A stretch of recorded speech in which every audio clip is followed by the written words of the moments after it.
স্ক্ৰিপ্টখনত নিজৰ চৰিত্ৰটো যেতিয়া পঢ়িলোঁ যে সেইটো কাহিনীটোৰ মতে তাৰ যিটো বেকগ্ৰাউণ্ড সেইটো 70s সেইখিনি সময়ত এটা বিপৰীতধৰ্মী মানে এইটোৱে এইকাৰণেই কৈছোঁ তাত যিহেতু এটা নক্সাল আন্দোলন বা কমিউনিষ্ট হেৰি এটাৰ কথাও আহিলে তাৰপিছত আকৌ কেপিটেলিষ্ট হেৰি এটা কথাও আহিলে এই গোটেইখিনি বুজা নুবুজা আমাৰ বয়সত আমি দেখিছিলোঁ আৰু এই স্ক্ৰিপ্টখন পঢ়ি থাকোঁতে সেই বস্তুটো মানে মই অনুভৱ কৰিছোঁ গতিকে যেতিয়া সেই চৰিত্ৰটো মই কৰিবলৈ গৈছোঁ সেই পুৰণা কথাবিলাকো মনলৈ আনিছোঁ বা মোৰ মাক কিছুমান কথা মোৰ মাকো সুধিছোঁ সেইখিনি সময়ৰ মাৰ লগত আলোচনা কৰিছোঁ আৰু সেইমতে যিমানখিনি পাৰোঁ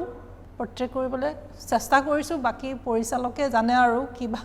কেনেকুৱা হ'ল কি কথা